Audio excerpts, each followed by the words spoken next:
What are you listening to?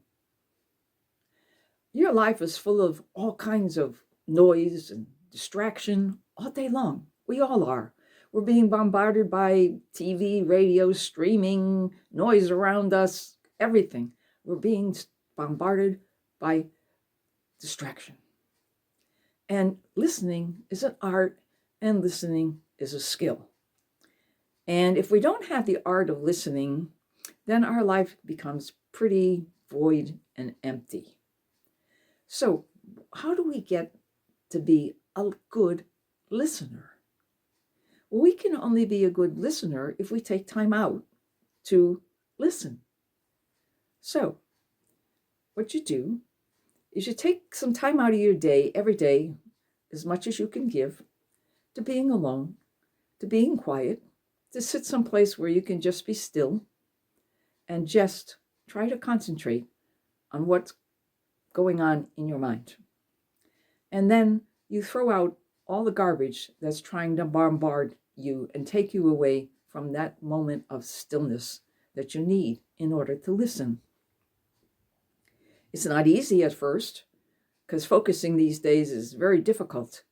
People's attention spans, because of the way our technology has programmed us, we get 30-second sound bites and visual moments that we're not able to concentrate anymore. That's also an art and a skill.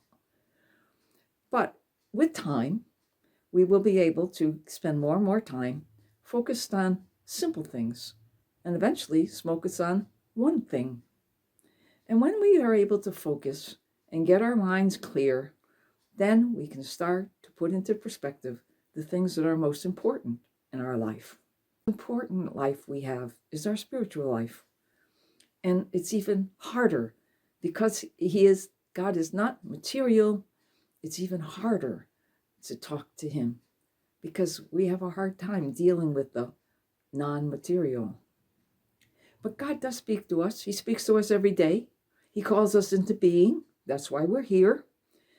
If he didn't think of us now at this very second, we would be here. So God does communicate with us and God does speak to us. The question is, do we listen? And there's the story in the Bible, on the Old Testament, of Elijah going to the mountain and trying to listen to what God had to say to him. And he gets to the mountain and he finds a cave. And he goes in the cave and he listens. He's quiet. He's still. And he waits. And all of a sudden, outside the cave was fire in the sky. But God was not in the fire. And then the earth shook. And God was not in the earth. And then there was a flutter of birds.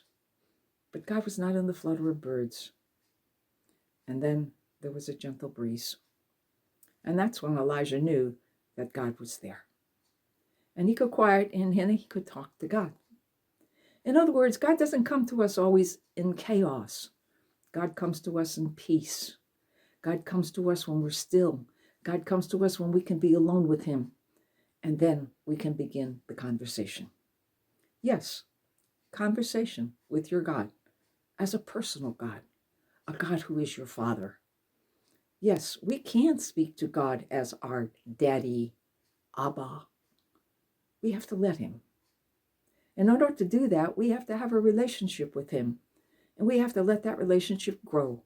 Because when it does, the more our relationship grows, the more we will be able to listen. And then you can say, do you hear what I hear? Do you? Do you hear God speaking to you? Do you let him speak to you? Do you let him speak to you and then you act on what he says to you? Yes. Listen to what God has to say to you. Give him a chance. Sometimes we go to God and we have our prayers and we do all the talking. We don't let God talk. And you say, well, I say my prayers and I try to do what I can, but I never hear God talk to me. How do you talk to God? How does God talk to me? He doesn't come down in a chariot, fire, and speak to me in a human voice. No, but he speaks to you in your heart. He speaks to you in ideas he puts in your mind. He speaks to you in people who come across your path. He speaks to you when some event occurs in your life. He's there. He's trying to give you a message. Read his signs. That's how God speaks to us. And if we listen, he will change us. If we listen, we will become better persons. And if we listen, we will truly become his children. So let God speak to you and open your ears and listen.